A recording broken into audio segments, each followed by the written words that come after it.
Hi, I'm Stevie Lee, former defensive tackle for the University of Texas. And I'm Clyde Hargrove. I'm a roofer. I also saw action in 52 games. And I fix a lot of roofs. Also won a Rose Bowl and never lost to A&M. And I fix a lot of roofs, right, Stevie?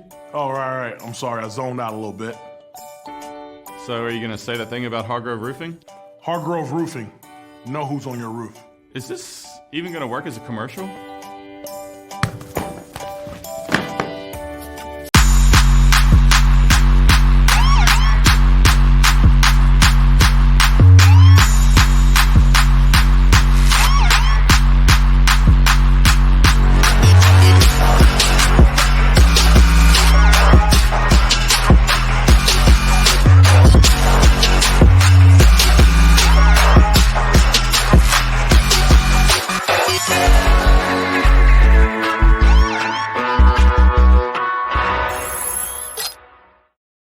Stevie Lee, we're 9 away from 200, brother. You're part of history. Let's do it. Hey, that open in the Hargrove commercial as well. The spot, never get tired of that. Man, this is a good time. Great day to be alive. Great episode to witness and be alive. But man, what's going on in your world, especially after your horns got rid of or jumped over a major obstacle this past Saturday? Oh man, I told y'all last week. That a emotional win like over OU can linger on to the next week. And what happened? It did, right? I told you that. We pulled the game out and won. We won the game, but it was real close right there. It was too close for comfort, man. So, no, it was a fun game. I was there. I went to the game, and it was a fun game to be at and watch. But they made me nervous, man. Ooh, they did. They opened the game up on fire. Like, yeah, the block punt. It was 3-and-out block punt, and then I thought they were going to hand it off to Bijan, and he's just going to walk in the end zone and give it to Iowa State. They stepped up and was like, nope, give us the ball back. So we had did we have a 3-and-out? We didn't get a first down. We had a few of those. Yeah, and then we missed a field goal. So they really basically reset the game, reset that block punt that we had, and it was a great block punt, and we could not capitalize off of any points. You want to keep the momentum and go in for a touchdown. But we didn't even get a field goal out of it, So, yeah, the good thing about this week, and you probably I'm rambling right now. The good thing about this week is you can treat it like a loss because they should have lost the game. They should have. Yeah. So, let me see. They could have easily lost the game that they should have won, I guess I should say. Is that better? It's the glass half full or half empty. Because I'm a positive guy. You're a positive guy. There's no doubt about it. Hey, big shout out to our guys at Hargrove Roofing, the primary, the exclusive sponsor. They own this. Hargrove Roofing all over Texas now. Here in Austin, Texas, East Texas. Think Houston, right? And Dallas. Yeah. And Shreveport, the home of the Stevie Lee, that's where that relationship started. Those guys are really they're located right off of Ashdale and Burnett Road here in Austin, Texas. And man, what's the saying? Know who's on your roof. Know who's on your roof. Know who's on your roof. Yeah. How many takes did it require for you in that spot? It was a few. But because we actually did a commercial for the Shreveport region, which was different lines, and then a commercial for Texas region or Austin region. Yeah. So it was fun though, man. That was good stuff. Yeah. Well, brother, you kind of alluded to it, that Iowa State. So first off, everyone who may or may not be criticizing Texas, a win's a win. That was a pick 'em. Iowa State's defense is that good. That good. And that's why I'm calling that the survival of the fittest, and they ended a 3-game win streak that Iowa State had over Texas, which is hard to believe. And they've beaten Texas 5 times since 2010. But the point of the matter, even that drop by that wide open receiver who's going to be playing on Sundays for Iowa State, Texas found a way to get that W. Yeah. Was that number 13? Yes.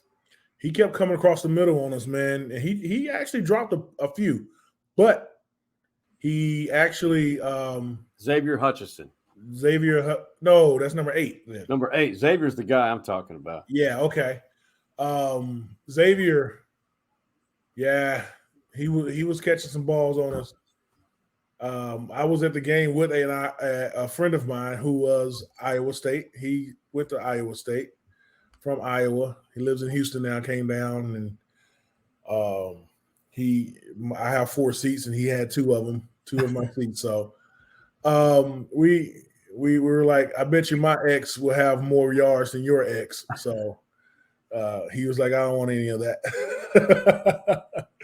But no, ex for Iowa State did well. He did well, but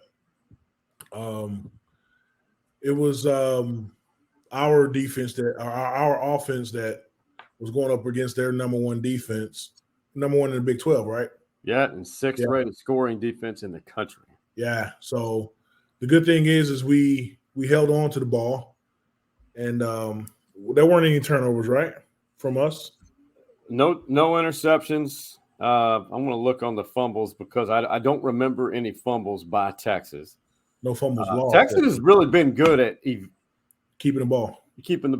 Quinn's thrown a couple of interceptions this year that he was. Couple of wasn't his fault. Yeah. Yeah. So it was fun to watch, man. I'm glad that it happened the way it did because they put some bad things on film that needs to be corrected. You know, and it's better to do it now than to do it after another game and let it linger, you know? Yeah. So, like I said, you treat this week like a loss. And I listened to Sharks post-game, and it made me feel good because I was thinking the same thing. I was like, great win. You celebrate that win for 5 minutes. You go to Texas with the band and then wave at the crowd, and you go in the locker room and get chewed out for that performance. And you're going to get the whole week handed to you because you could have played a whole lot better and you didn't.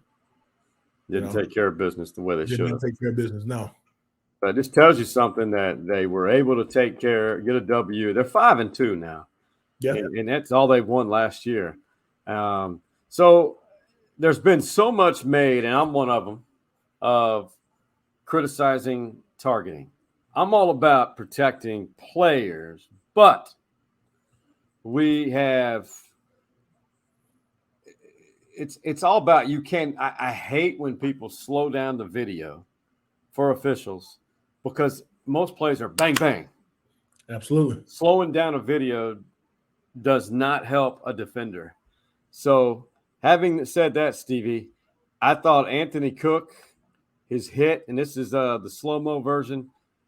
Initially, RG3, former Baylor Heisman Trophy winning quarterback, who I have a lot of respect for, and I think he does a really good job as a color guy on the air. He's sitting there, that's definitely a targeting.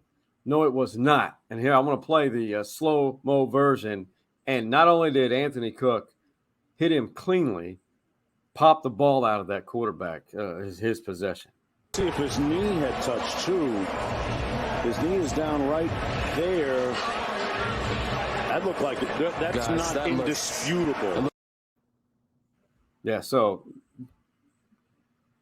the slowed down version right there can create other issues that really didn't exist. Yeah. He went in on right here. His head was turned this way, shoulder to chest. Yeah. Yeah, no, it wasn't a targeting. I didn't think that they were even looking at the targeting call. Not at that point, no. Yeah. So I it wasn't a target for me. He did go in trying to go shoulder to shoulder, you know. So yeah, no, it was just a good hit. It was a good old Texas hit. The throwback. So yeah, it's hard. I mean, for you as a former player, I mean, I know you're not running downhill like a DB back in your day, but I mean, targeting was different back in your day. I'm not sure if we even had it. It was very rarely called. Yeah. If it was. Yeah, no. You had a horse collar. That's about it. Yeah, that was it. And blocking downfield below the knees. That was the only personal fouls during the play that you can get. The other personal fouls, if the whistle blew and you punch somebody in the head. That was it. So you can back then you can get away with that during the whistle, between the whistle, you know. So no, man, I think it's terrible for these young men right now on defense because you're right. These guys are coming downhill, and what these refs need to understand is when a quarterback leaves the pocket and become a runner, he's a runner. He's a runner, right? And so those times when the opponent tee off on Bijan and our other running backs, when you as a quarterback take off running like that, you are a running back too. So you can take those same hits. Yes. That a running back takes, you know. And that's up to your coaches to call those plays or not, you know. That's the way you gotta. It requires a lot of drill work, and practice. And but at the same time, only discipline can take you so far. Right. So RG3 would not have said that if there was Bijan running the ball and someone came in and hit him that hard or hit him like that. Right. So once your quarterback tucked it and he crosses the line of scrimmage as a runner and he's falling forward trying to get a first down, he's a runner. He's going to get hit as such at the University of Texas, right? Yeah. Oh man! So there's 2 zeros on this team. You know, you can have different numbers, offense, defense, same numbers. I mean, but when you look at these two, JT Sanders is a freak at tight end, and he's a youngster. Then you got DeMarvion. Both of them are flying, and they're playing loose. They're having fun. I'm not even going to ask the question who's the better zero, but these two are significant contributors to this team, and they're both the reason why they won that game on Saturday. I mean, when you're looking at them play, are you looking at two of the greatest to play their positions, perhaps, at Texas? Those are big words right there, bro. Those are big ones. There's a lot of big names, but fans are watching something that's a lot of fun. Those two guys. The turnaround. I can't say that. Yeah. I can't say that. They're good. Yeah. But it's that's the thing. I'm not saying they're the elite Longhorns, but they're going to be a significant part in this program's turnaround. Right. Yes, we can say that. We can say that. The best that ever do it at their positions. I can't do that. Yeah, no, I can't say that at the University of Texas because we got a slew of linebackers. That was Overshawn, right? Yeah. Is he middle or is he Mike? He's outside. Outside? I thought. Yeah, he's outside. No, we can't say that right now. Let's see how he finishes. Yeah, and Sanders, is he slot or is he more of a tight end? One of those flex ends. Flex end. But the guy can run. He's physical. He can run block, which is key. Yeah, it's been a while since we had a run blocker and a guy that can catch like that too. That guy's unreal. David Thomas was a good run blocker, wasn't he? Yeah, no, see? Yeah, man. David Thomas was a GOAT. And then I played with Mike Williams. Or is it Mike Williams? No. Mike Jones. Mike Jones. Mike Jones. Yeah. Mike Jones. Who? It was Mike Jones when I played.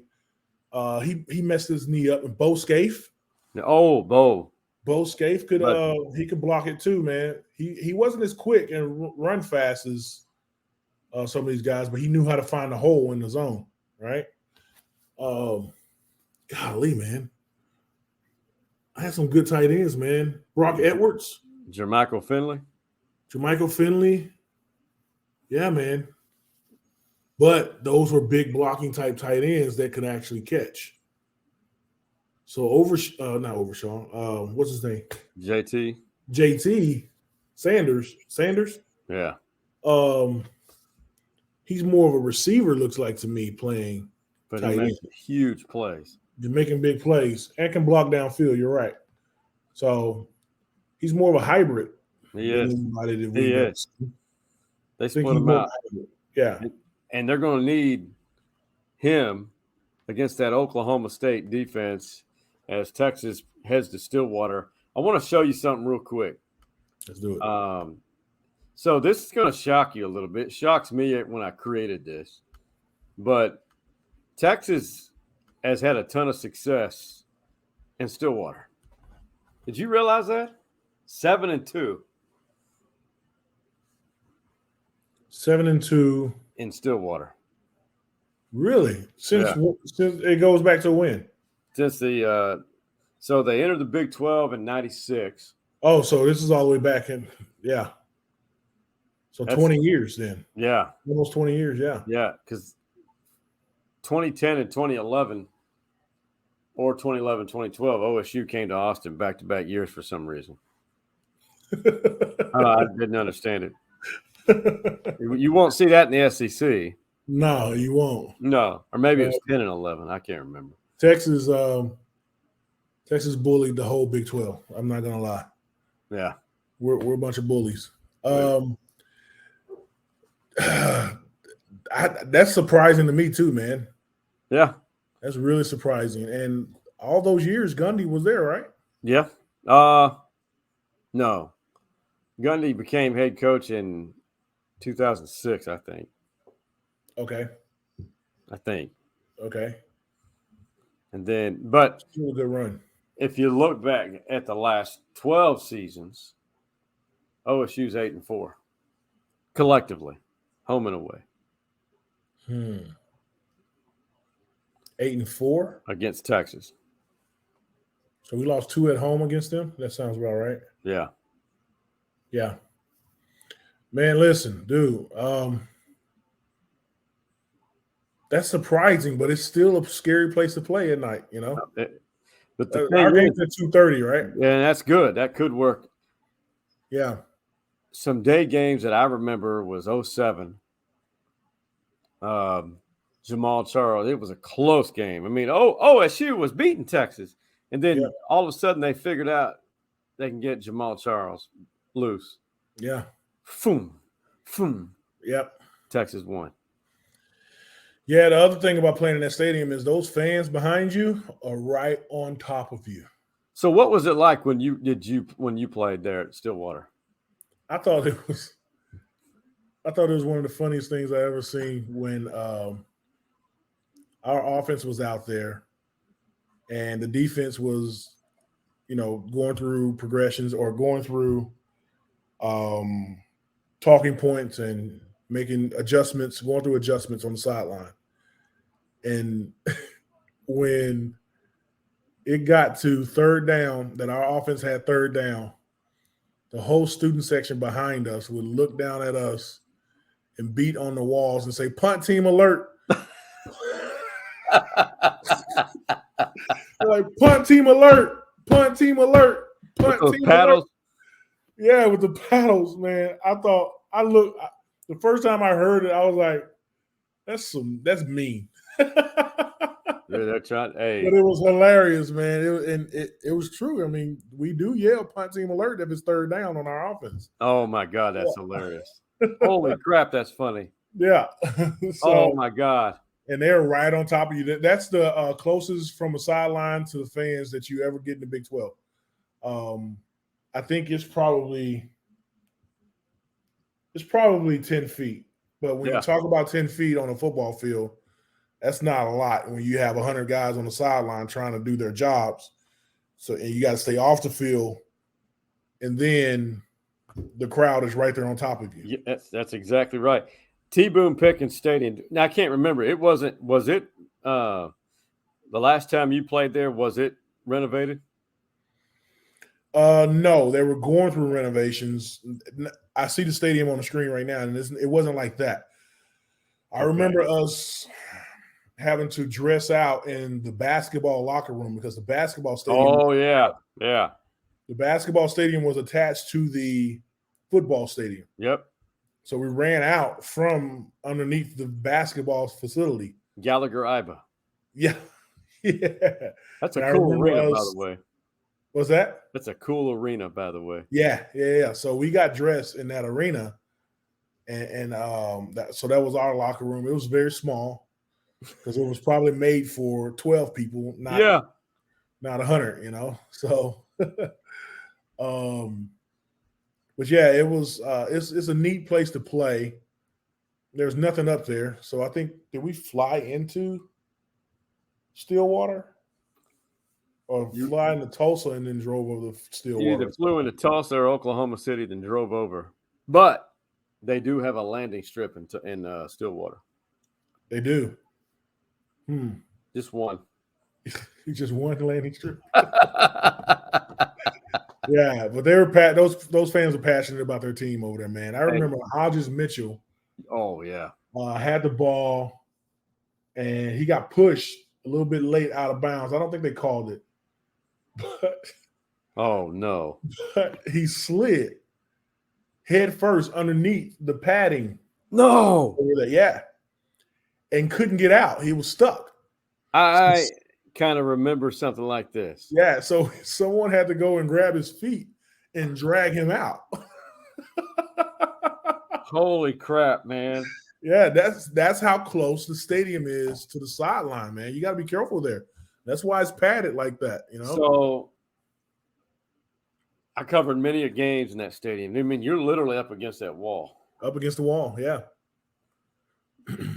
It's like that Jerry Jeff Walker song, up against that wall, redneck mother.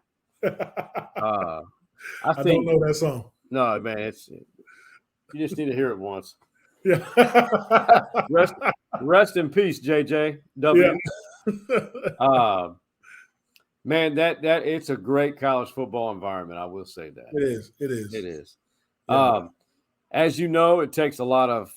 You got to grow up when you're on the road, and that's pretty much what Sark is saying. Because we're talking about this program advancing, and this is another opportunity for your Horns. And when adversity strikes on the road, that doesn't have to mean it's adversity for the next quarter. It can be for that one play, and then you've got to have the ability to move on to the next. So I do think it takes mental intensity, it takes focus, it takes maturity. So I remember, I think you were a grad assistant, 05, right? Not a grad assistant. No, you were. I was not a the 05 season. I was out. Okay. I finished. Yeah. Okay. So OSU was not good that year, but somehow back-to-back years, they put it on Texas in the first half. Yeah. And then, but playing on the road up there, I guess 2003, I guess Les Miles was the coach when you were there. That's right. It was Les. Yes. Playing in a place like that, what did you guys go through any adversity on the road up there at T. Boone Pickens? We did. They always jumped out early on us. Always. Yeah. If I remember correctly, we can go back and check that. But I remember them jumping out early on us, and I remember us at home playing against them, and they jumped out to a big lead. And Coach chewed us out. Coach Brown got on us in the locker room, told us to settle down and just play our game, and said that we were going to beat them 35-40 or something, like 42 or something like that. And we ended up winning 35-45 or something like that. Oh, God, that was beautiful. Yeah. Ramon Taylor. Yeah. And Coach Brown came in the locker room like, I apologize. I said we're going to win by this much. And we actually beat that. So he made shirts for us. He made us some shirts. I wish I still had it. Had the score on it, had a Longhorn on the chest and a score of that game on our chest. But the funny story about that game was, the next day on Sundays, you go back to the facility and you work out to get the lactic acid out of you. Just work out your muscles, get some stretching going and lift weights. And then we watch film. We have a team meeting, watch film and all that stuff. And then we have our victory meals, what we call them. But Coach Brown would address us after we finish working out with Mad Dog and things like that. We shower. He gives us a little time to shower. And then we have our team meetings. Then we break down into defensive, offensive meetings just to go over film. Mm-hmm. But in that team meeting, Coach Brown said, great win, guys. This, and that. We watched the highlights. And he goes, he's up there talking to us. And he goes, I checked my emails last night. And you can tell the timestamp on the emails. And everybody was cursing me and saying that you guys were this, and that, and how you let OSU beat you like this, and and that. And then we go in at halftime, and like, Texas sucks, and this, and that. And Coach Brown, you suck. You should leave, and this, and that. And he said, we come out, and as we scored, the emails got a little bit better. He said the emails got better. It was like, great score, great call. Greg Davis, this was a great call. Then we score again, and we stop them on defense. Oh, defense looking great. Good job, Coach Brown. And by the end of the game, we win. Great win, Coach Brown. I knew you can do it. Typical Texas fans, man. And he said that it was all through his email. It's just the progression of the game it's just a short-term memory, man. 1 second they cursing you, bro. And the next minute they're singing your praise and want you to be all the time. Yeah. So that was funny. Coach Brown, he had a way with us and engaging with us and a way with words, man. He was the GOAT, He's a lot of people don't realize what he did. Yeah, absolutely. As building young men. Yeah. So, Stevie, I don't know what you think about this. I just completely caught me off guard. The current Big 12 commissioner essentially said that, hey, the current grant of rights for the Big 12, OU and Texas are going to honor that and stay with the Big 12 through the end of it. And it looks like a full SEC immersion into the SEC in 2025. Man, that's 3 more years. That's 2 more seasons of this. And a 14-team Big 12. A 14-team Big 12. So we'll be in the Big 12 still when they add the other teams. Yeah. Oh, wow. Yeah. I don't know how true the Big 12 commissioner. This was the Big 12 commissioner, right? Yeah, it caught me off guard. I mean, I was not expecting that. Yeah, he probably wishing that into fruition. So, it's almost to the point that it seems like Texas is doing that so that they and OU go together, because last I was told, everybody's heard was OU just could not find the financial pieces for that $87 million buyout. Owing the Big 12. Yeah, I can see that. That's God. It's going to be interesting. I mean, you Cincinnati, UCF, BYU, Houston. That's a good conference. It is. It's a decent conference, yeah. But in the same breath, though, I can see OU not wanting to go quickly. They got some building to do. They got some splaining to do, Lucy. Splaining. So they got to rebuild that team over there, man. What's his name? Lincoln Riley just gutted that whole thing. Oh, bro. man, that was awful. It was awful what he did to the school, what he did to the kids. USC needs to watch out because they I don't know if this guy has any kind of integrity, you know. And I say the same thing about Bob Stoops, the way he up and quit too. You know, that was a couple days before the season started. He quit, or before camp got in, right? I don't think that's. It was right after the recruiting season when Lincoln took over. When Lincoln took over, yeah, and Bob Stoops left. I think that's a good question. I'm trying to figure out. It was right after I think that everyone, all the recruits had committed and recruiting season was over. And then he was like, oh, thank y'all for committing to OU. We're going to have a great season. And here's Lincoln Riley. He's going to be your new head coach. And so all these kids that he recruited off wolf tickets, you know, were there because, you know, he was supposed to be the head coach. And then all of a sudden he's not. Yeah. And that was ironic. The irony of that, Lincoln bounces to USC. Here comes Stoops coming back to save the team in the Alamo Bowl. Yeah. Yeah. So, yeah, man, it's they got some building to do up there, and if they want to be OU again, they got either their new coach going to have to grow a pair, or they got to go out and find somebody and actually pay them.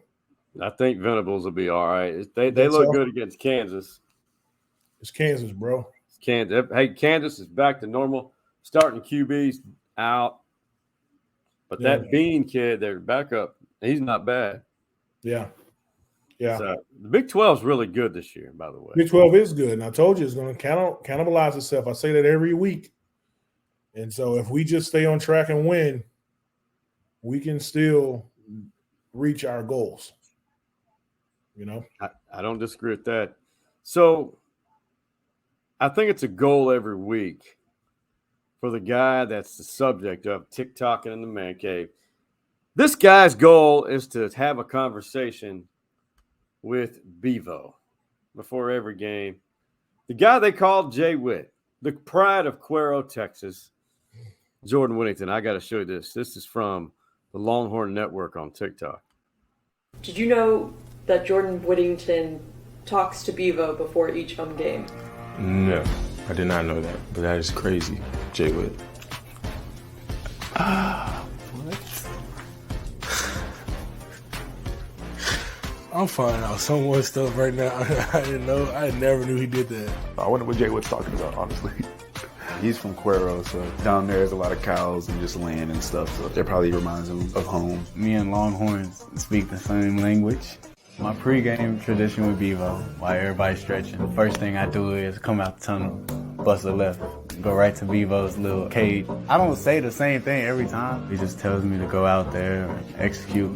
Effort needs to be fanatical, and I always tell him thank you. I give him a HookEm before I leave, and you know, that's like my little magic right there.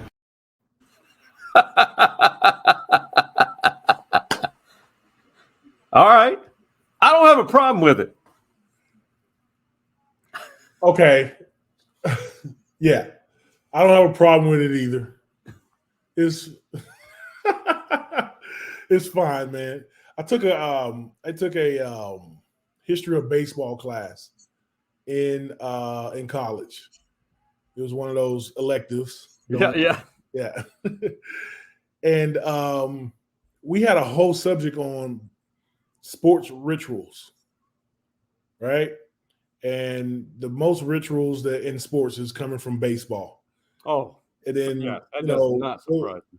Yeah, and there was a few other baseball players and football players in the class, and they started asking us. It was just an open discussion. Started asking us about our different rituals, and so we started to break down what are rituals and why they do them. We do them, And that's just his ritual. That's what he does.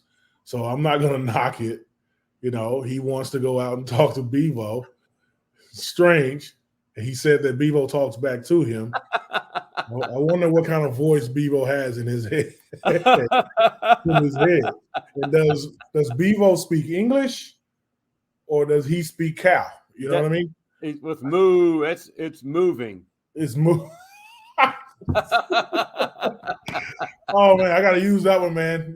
Give me fuel for my dad jokes. I like it. I'm here for you, bro. Yeah, I appreciate it, man. Oh my God, dad jokes are severely underrated, by the way. Yeah, no question. I think I've got the video. Do you remember that touchdown that it was his first touchdown of the season, I think, against Iowa State. And Jordan ran all the way to Bevo. Oh, here it is. This is for Tuesdays with Tes. Touchdown, Texas, Whittington. And he loves him some Bevo.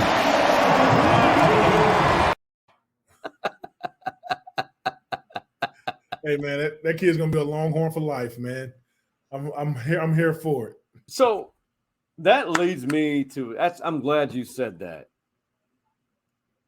You know, Breckenhager was a true Longhorn. Sam Ehlinger, a true Longhorn.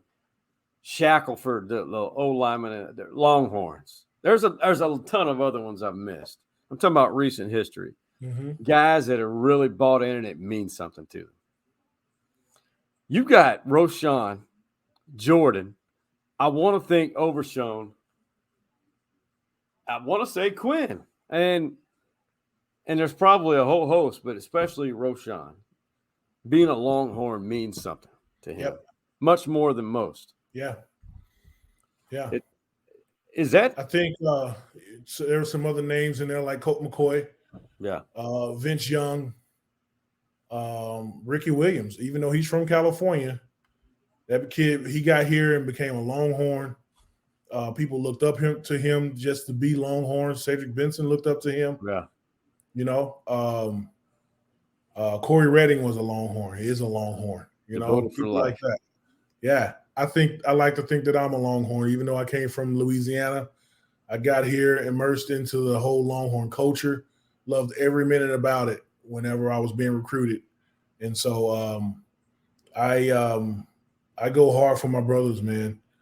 I love seeing them at the games. Bo Baker, you know, all these guys. I love seeing my Longhorns at the games. I love the guys on the field right now because they're going to be in the stands with me later. And I'm in the stands with younger guys now. And so they'll be in the stands in our same section one of these days. We'll all be kicking it and talking and over at Todd's tailgate, you know. The best damn tailgate on the 40 acres. And so, you know. Todd Hunt. Yeah, Todd Hunt. And so it's really cool to me that the progression of you are a fan, then you become a Longhorn, you put in your work for 4 to 5 years, and then you come sit in the stands with us, and we're Longhorns for life. For life. For the rest of our lives, we're brothers, right? I can call on Todd to do anything for me legally, and and he can call on me to do anything, and I'll do anything for him legally. But we never played a down together on the field. You know, he played in the 90s, I played in the early 2000s, but we're brothers, you know. That's why, you know, I say what I earlier, a few podcasts ago. Yeah. Go back and watch it. I talked about Manny being here at Texas now or committed to Texas. Yeah. And, you know, all the press that comes out about him, how much they spent to get him and things like that. You know, I don't want that to get in his psyche because he's going to be me one day. You know, I want him to be successful when he gets here and play very, very well. And then when he's out, you know, get his T ring, which means you lettered in your sport and graduated from the University of Texas. So that's the main part, is becoming a T man. That's huge. And that What you all said right there, Stevie, is a great segue to this. Hey, man, tell me something good.